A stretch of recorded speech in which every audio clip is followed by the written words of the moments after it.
안녕하세요. 은호레터의 은호입니다. 10월 26일 토요일 전달드린 뉴스는 다음과 같습니다. 금요일 미국 주식시장은 기술주가 상승하면서 나스닥 지수가 상승 마감했으나 은행주와 일부 대형주들의 약세로 인해 S&P 500과 다우 지수는 소폭 하락했습니다. 애플은 최근 혈당관리 애플리케이션을 테스트하며 건강관리 부문에서의 확장 가능성을 모색하고 있습니다.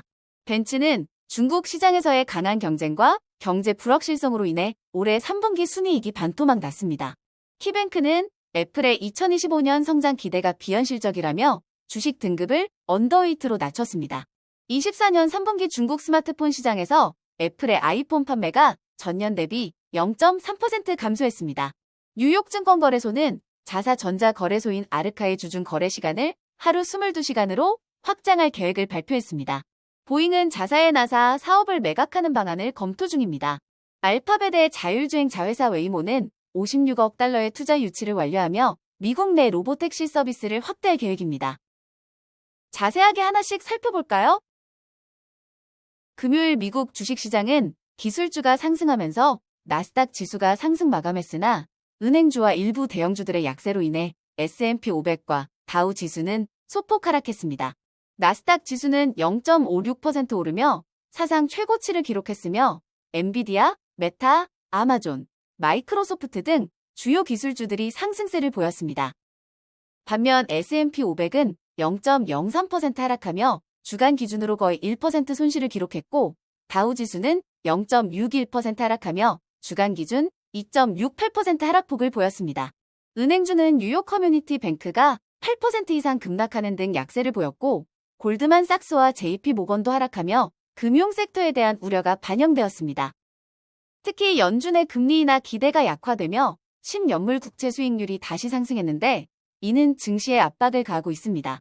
다음 주에는 애플, 마이크로소프트, 알파벳, 메타 등 주요 빅테크 기업들의 실적 발표가 예정되어 있으며 인공지능, 투자 관련 내용이 주요 이슈가 될 것으로 보입니다. 애플은 최근 혈당관리 애플리케이션을 테스트하며 건강관리 부문에서의 확장 가능성을 모색하고 있습니다. 애플은 혈당 추적과 음식 기록 기능을 확대할 가능성을 염두에 두고 있지만 현재로서는 앱 출시 계획은 없으며 기존의 비침습적 혈당 모니터링 기술에 집중할 예정입니다. 이 기술은 피부를 뚫지 않고 혈당을 분석하는 방식으로 수년간 개발 중인 애플의 야심찬 건강 프로젝트 중 하나입니다.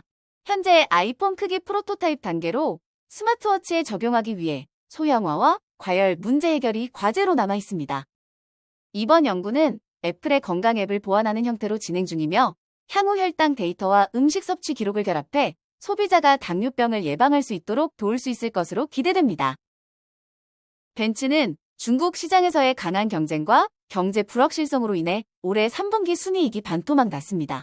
자동차 사업의 수익성은 가격 인하와 고마진 차량의 판매 감소로 인해 4.7% 하락했으며 이는 팬데믹 이후 최저 수준입니다.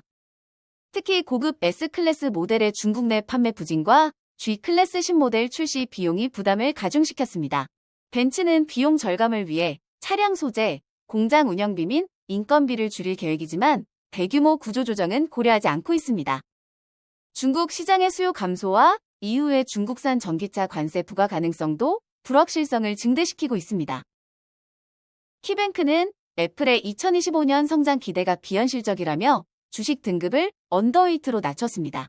애널리스트 브랜든 리스펠은 모든 제품과 지역에서 동시 성장이 어려울 것이라며 이는 애플이 지난 10년 동안 단 한 번만 달성한 성과임을 지적했습니다. 리스펠은 특히 아이폰 SE의 업데이트가 아이폰 16 판매를 잠식할 가능성이 높다고 경고했습니다. 애플 주가는 현재 역사적 평균 대비 높은 수준에 거래되고 있어 기대 이상을 보여야 상승이 가능하다고 언급했습니다.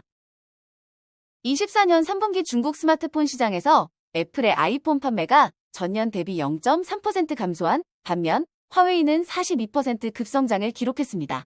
애플은 15.6%의 시장 점유율로 2위를 차지했으나 전년 대비 0.5% 하락했습니다. 화웨이는 메이트 60 및 메이트 XT와 같은 신제품 출시로 점유율 확대에 성공하며 15.3%의 점유율로 3위에 올랐습니다.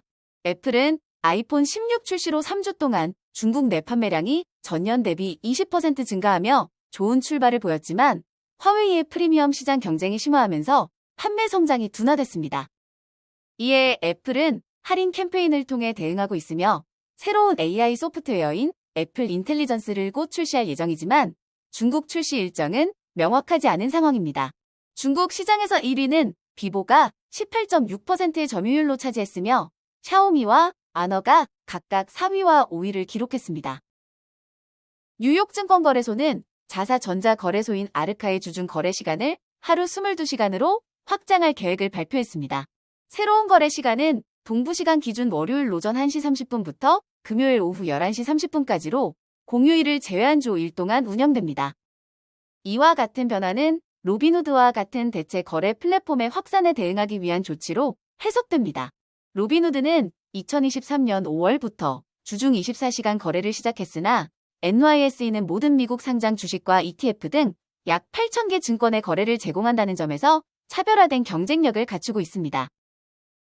보잉은 자사의 나사 사업, 특히 문제를 겪고 있는 스타라이너 우주선과 국제우주정거장 지원 운영 부문을 매각하는 방안을 검토 중입니다.